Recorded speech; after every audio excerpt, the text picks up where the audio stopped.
CR પાટીલે દુકાનોમાં સ્વદેશી સ્ટીકર લગાવ્યા, કહ્યું આપણામાં એકજૂટતા તો હોવી જ જોઈએ, કોઈ પણ દેશ દબાણ લાવીને આપણા દેશને નમાવી ન શકે। વડાપ્રધાન નરેન્દ્ર મોદીના આત્મનિર્ભર ભારત અને વોકલ ફોર લોકલના સંકલ્પને જન જન સુધી પહોંચાડવા માટે કેન્દ્રીય જળ સંસાધન મંત્રી અને ભાજપના પ્રદેશ પ્રમુખ સીઆર પાટીલ સુરતમાં સક્રિય થયા છે। તેઓ અંબાનગર ખાતે આવેલી પોતાની ઓફિસ સામેની દુકાનોમાં સ્વદેશી સ્ટીકર લગાવવા માટે પહોંચ્યા હતા।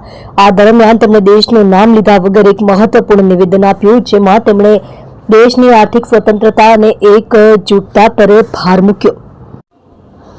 પાટીલે ભારપૂર્વક જણાવ્યું કે કોઈ પણ દેશ દબાણ લાવીને આપણા દેશને નમાવી ન શકે। તેમણે કહ્યું કે એકજૂટતા તો આપણામાં હોવી જ જોઈએ। આ નિવેદનને તાજેતરમાં અમેરિકા દ્વારા ભારત પર લાદવામાં આવેલા 50% ટેરિફ સાથે જોડવામાં આવી રહ્યો છે। જોકે પાટીલે કોઈ દેશનું નામ લીધું ન હતું। તેમણે ખાસ કરીને સુરત અને ગુજરાતના લોકોને આ દિવાળી પર વોકલ ફોર લોકલના સ્વદેશી અપનાવવાના આગ્રહનું પાલન કરવા વિનંતી કરી। તેમણે વેપારીઓને પણ અપીલ કરી કે સરકારે જીએસટીમાં ઘટાડો કરીને જે લાભ આપ્યો છે તે ગ્રાહકો સુધી પહોંચાડે અને માત્ર પોતાની પાસે જ ન રાખે। પાટીલે કહ્યું કે જીએસટી ઓછો થવાથી ગ્રાહકોને ફાયદો થશે, તેમની ખરીદ શક્તિ વધશે અને આખરે વેચાણમાં વધારો થશે।